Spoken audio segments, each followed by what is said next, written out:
So Easter is coming up. To most, this is a day of celebration of the resurrection of Jesus Christ. But where did this come from? How did Easter come about? This video will go over the history of Easter and why you may or may not want to celebrate this holiday. Spoiler alert, this day has very little to do with Jesus. Before we get into it though, I want to quickly mention, as Christians, our number one goal is to bring glory to God and to reach out to lost souls. And if Easter is what it takes to do that, God can use it. But even still, facts are important. Background is important. That's what this video is about. It's not about some technicalities just for the sake of being technical. So if after learning these facts, you still feel comfortable celebrating this holiday with Easter eggs, Easter bunnies, and whatnot, that's your business between you and God. So let's jump in. What is Easter? As I mentioned a little earlier, it's a celebration of the resurrection of Jesus Christ. This holiday includes Easter sunrise services, Easter egg hunting, painting and dyeing of eggs, baking and eating hot cross buns. But unlike most other holidays, it doesn't fall on the same day every year. In fact, it's celebrated on the first Sunday after the full moon of the vernal equinox, also known as the spring equinox or the March equinox. This means that Easter falls sometime between the end of March and April 25th. So why at this time? Why is Easter so closely related to the movement of the sun and the earth?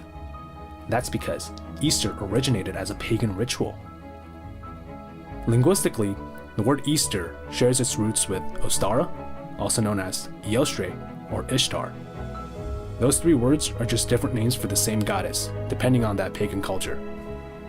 The holiday of Ostara is a pagan holiday, and it's celebrated even today. Depending on the year, it's celebrated sometime between March 19th and the 21st, and it honors their goddess Ostara. To celebrate, pagans put out food such as eggs and sprouts to celebrate the fertility of the land. That's because Ostara, or Eostre, or Ishtar, is a goddess of fertility. Ancient pagans would actually celebrate this holiday by having sex rituals. They'd engage in sexual acts where virgins who represent the goddess were impregnated by priests of Baal. Yes, this is the same Baal, the sun god, that Moses and Elijah preached against. Now, these babies would then be born about 9 months later, around the end of December, when they would celebrate the sun god. Then on the following Ostara day, or Eostre or Ishtar day, these babies would be sacrificed. But why? You may be wondering why, how did something like this become linked with Christianity? This all makes sense if you look at the history of the Catholic Church. At 312 AD, the Roman Emperor Constantine converted from paganism to what's known today as Roman Catholicism. After converting, he tried to Christianize the entire empire, which still mainly consisted of pagans. Of course, people don't just ditch their faiths that easily, and he knew this. So he incorporated several pagan holidays and traditions and made his own holidays. One of them is Easter. Now let's talk about the Easter eggs and Easter rabbits. Where do they come in? Both eggs and rabbits are symbols of fertility. Eggs actually played a big role in the pagan rituals that we spoke about earlier. After sacrificing the babies, they get the blood of the babies and use that to dye the eggs, which were then placed in rabbit nests. This is the origin story of Easter egg hunting. This is some dark stuff. Another Christian holiday that's closely related to Easter is Good Friday.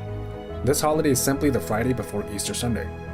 And according to most Christians, this is the day that Jesus was crucified on the cross and was buried. But there's a problem with this too. If you turn to John chapter 11, verses 9 through 12, in these verses, Jesus asks a rhetorical question. Are there not 12 hours in a day? Now, logically speaking, if there are 12 hours in a day, there are 12 hours in a night. We know this. In Matthew chapter 12, verse 40, Jesus makes an allusion to Jesus' death and the resurrection to Jonah being in the whale's belly 3 days and 3 nights. The Bible is not vague about this. It very clearly states 3 days and 3 nights. So what does this mean? If each day and each night are 12 hours each, 3 days and 3 nights would be a total of 72 hours. So if Jesus did rise from the dead on Sunday morning, the absolute latest that Jesus could have been buried is very early Thursday morning.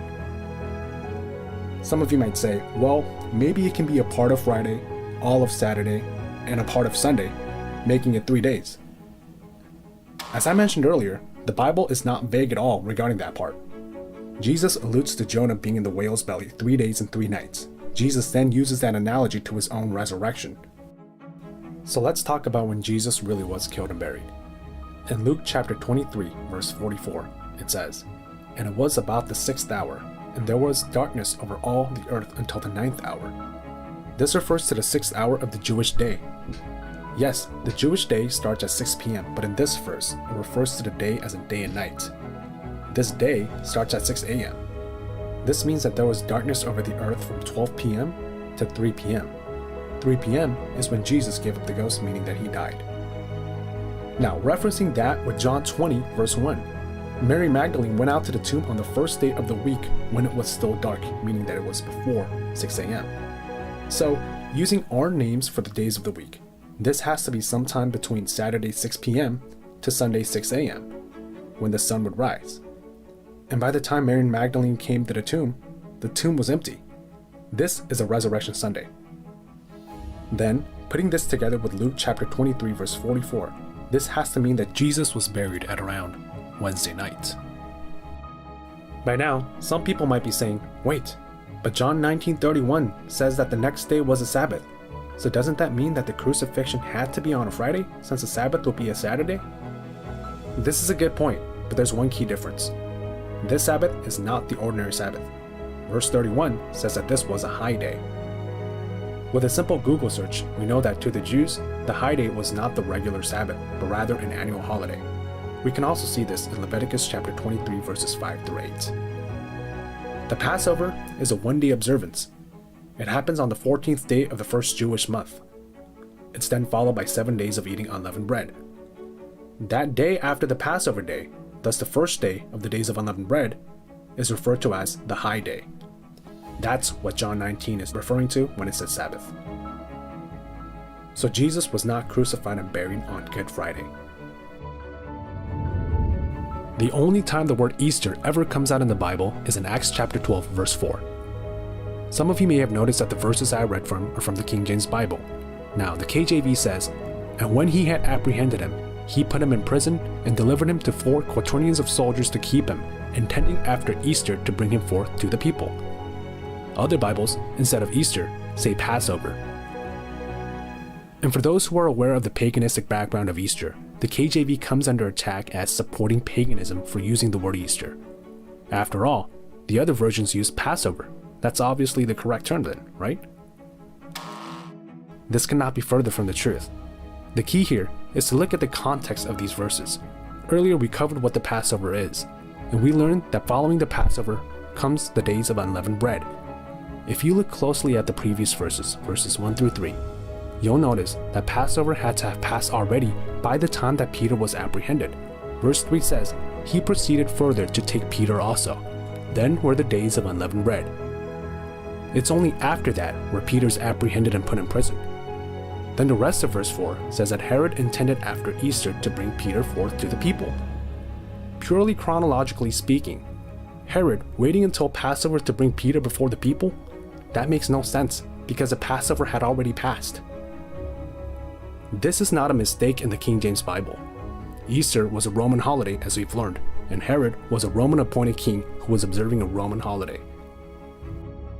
I hope you enjoyed this video and learned a bit about the true dark history behind Easter. Thank you for watching.